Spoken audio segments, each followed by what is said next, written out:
الحمد لله رب العالمين والعاقبة للمتقين والصلاة والسلام على إمام المرسلين محمد وعلى آله وصحبه أجمعين.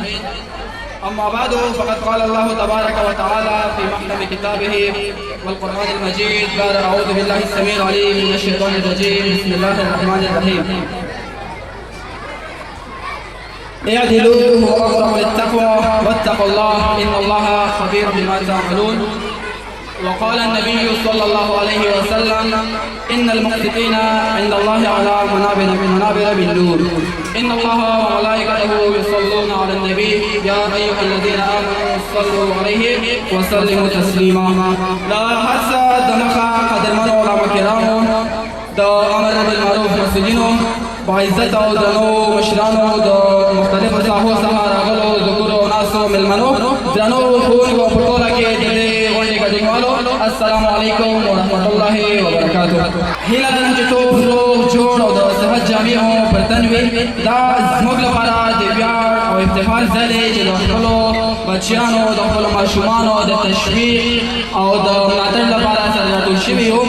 رب لا یزال دې تاسو ته اجرونه نصیب کړي چې زموږ بلنه مو ومنله او دلته مو تشریف راوړه. درنو مشرانو او والدینو په نړۍ کې د تعلیم ترڅنګ تربیه ډېره اړینه ده. که چېرې انسان هر څومره علم ولري مګر تربیه یې برابره نه وي نو تعلیم یې بې ځایه دی. یا د عظمت ټولنې ته او نه خپل ځان ته ګټه رسولی شي. د هېواد د بچیانو تعلیم او تربیه زموږ استادانو او ستاسو والدینو ګډه دنده ده چې ترسره یې کړو. موږ د خپلو زده کوونکو د تعلیم او تربیې لپاره له هرې ممکنې لارې کار اخیستی او تل د پرمختګ او د تغییر په حال کې یو. بله مهمه موضوع چې باید یادونه وکړم هغه د خپلو بچیانو څارنه او ملاتړ دی. که ستاسې بچیان په خپلو درسونو کې لایق وي او که کمزوري نو په دواړو حالاتو کې له هغوی پوښتنه وکړئ او ترڅنګ یې دلته زموږ ادارې ته وراشئ مراجعه وکړئ. نو ستاسې دغه پوښتنه به ستاسې بچیان خپلو مسؤلیتونو خپلو درسونو ته متوجه کړي. دا قضاوت زه نه کوم چې تاسې څومره د خپلو بچیانو د درسي بهیره ځان خبروئ، خو زه په ډاډ سره ویلی شم ځینې والدین به وي چې د خپلو بچیانو د ټولګي هم خبر نه دي. حتی تر دې هم نه پوهېږي چې زما اولاد زما زوی په کوم ټولګي کې دی، په کوم ټولګي کې درس وایي، په کوم ښوونځي کې دی.